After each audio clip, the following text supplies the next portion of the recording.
Stage के ऊपर चढ़ के एक आर्टिस्ट को थप्पड़ मारे गए। खुदारा इसको थिएटर रहने दें, ये कोई डांस बार नहीं है। सबसे बड़ी मजबूरी पता क्या है कि हम लेडीज़ वो कास्ट करते हैं जिसकी टिकटें हैं।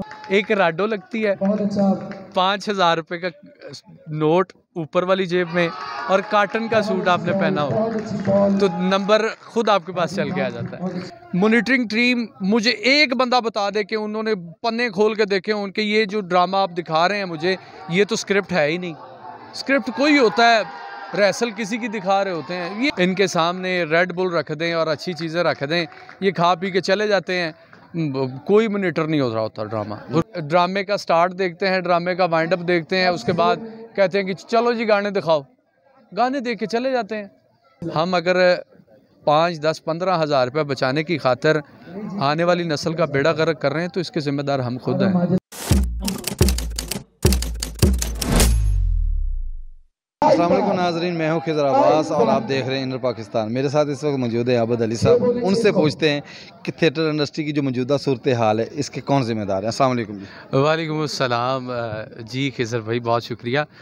आबद भाई, सबसे पहला जो मेरा सवाल है वो आपसे ये है कि इस वक्त जो थिएटर चल रहा है इसके ज़िम्मेदार कौन है? कि एक वो वक्त था कि जहाँ पे फैमिली भरमार रहती थी और आज कल 2 भाई बैठ के ड्रामा नहीं देख सकते। उसकी सबसे बड़ी वजह तो भजन आर्टिस्ट बरादरी खुद है और प्रोड्यूसर्स हजरात हैं। एक जो ऊपर माफिया है वो है, चूँकि जब से थिएटर से स्क्रिप्ट गायब हुआ तो फिर आर्टिस्ट की अपनी मर्ज़ी है कि वो जो उसके दिल में आया वो बात करेगा। जब स्क्रिप्ट ही नहीं होगा, उसके पास लाइन नहीं होगी, तो ओबियसली वो आर्टिस्ट कभी भी परफॉर्म नहीं कर पाएगा। उसने जो गली मोहल्लों से सुनना है फिर वही आके बोलेगा।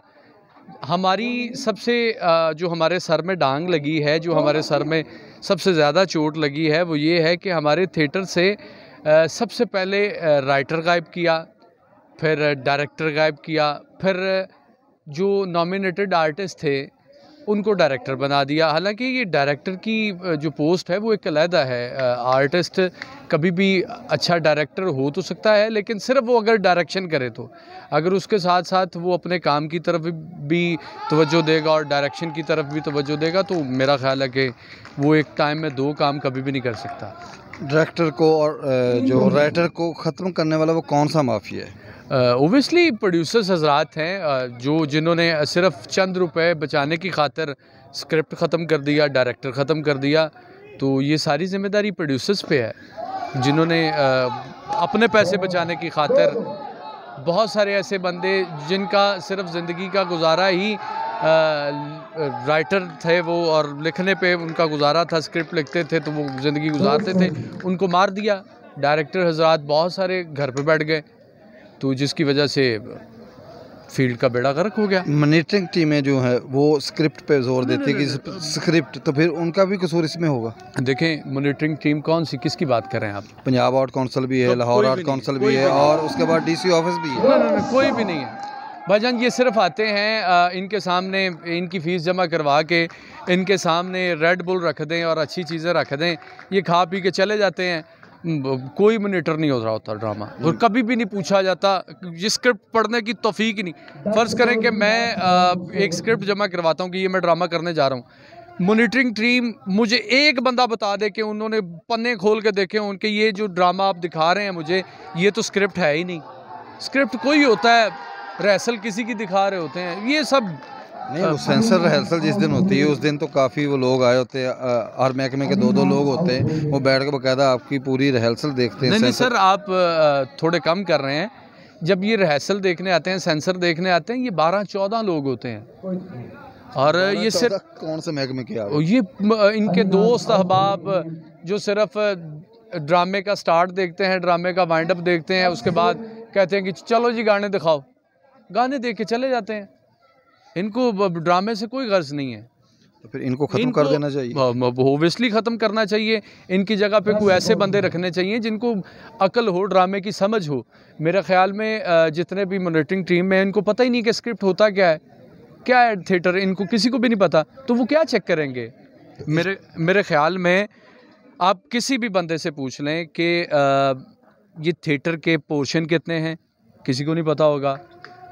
अगर फ़र्ज़ करें कि कौन सा डायलॉग किस मूव पे है, थिएटर की मूव्स का नहीं पता, तो क्या मॉनिटर करेंगे?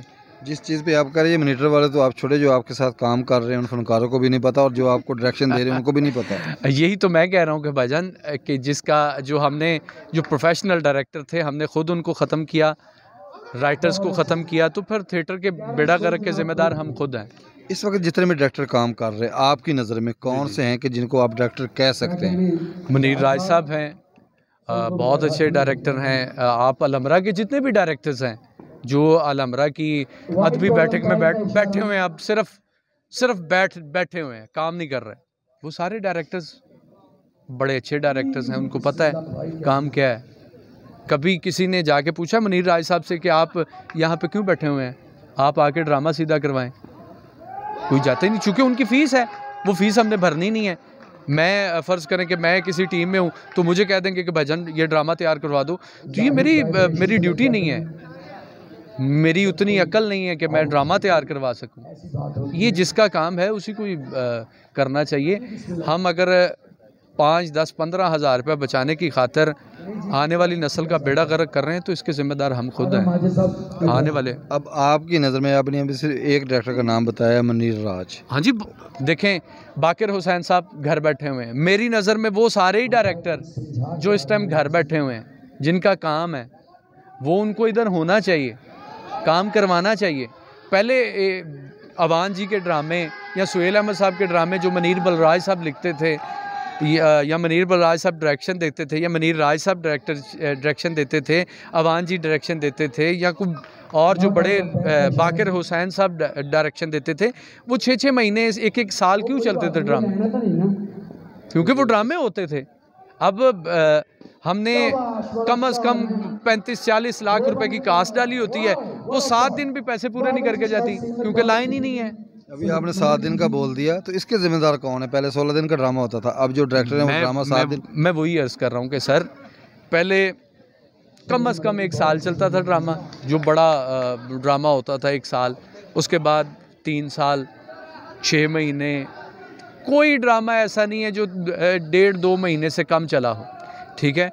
फिर आया स्पेल दौर, 15 दिन का स्पेल हो गया, फिर हमने ज़्यादातर औरतों को हाइट देना शुरू कर दी।